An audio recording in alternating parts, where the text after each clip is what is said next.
Welcome to Scam Bake, where we demonstrate the ways you can get scammed while attempting to bake. For this week's edition, we're making a classic apple pie with a dash of tips on how to avoid those pesky foodie scams. So let's get started. All right, first, let me just pull up a good recipe for pie crust. Okay, this paid ad is at the top search result for amazing pie crust. That means it gets a lot of clicks. So I'll just select that and, oh geez, this device has been infected. Click here to help clean up your software. Okay, well, that didn't take long. Scammers have been known to craft legitimate looking food blogs or recipe websites to lure in victims.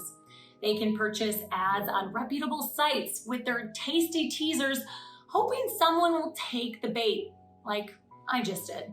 So this is clearly a scare tactic used to trick us into unnecessary technical support services that claim to fix a device or a software problem that just doesn't exist.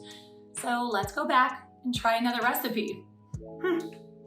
Oh, I just got a text message. Okay, click this link and rate your meal kit delivery service for chances to win.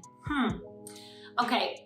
This feels like a texting scam, also known as a smishing scam. Similar to phishing scams, a smishing scam tricks you into visiting fraudulent websites and requests personal information, but it all happens over SMS text rather than email. Meal kit delivery services are becoming very popular and scammers are targeting those users with meal kit delivery scams, so be on the lookout. All right, let me just double check my meal kit's actual website. All right, no sweepstake offerings, and yep, I knew it. They posted on social media about recent tech scams affecting users. Well, that's 0 for 2 for the scammers, but how am I going to get this pie baked? I know a food delivery service. I can order from Little Sally's Bakery. Let me just pull up my meal delivery app and, okay, that's weird. There's been some changes to my account, but I haven't been using the app.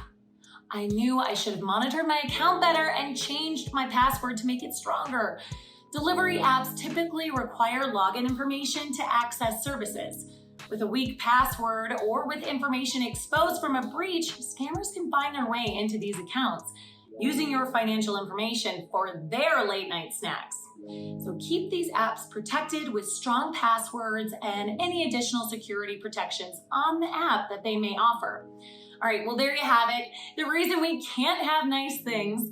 So if you're planning the next big meal, take it from me, be sure to exercise caution when clicking into external recipe links or when receiving spammy meal delivery texts, and stay vigilant when it comes to monitoring delivery app activity.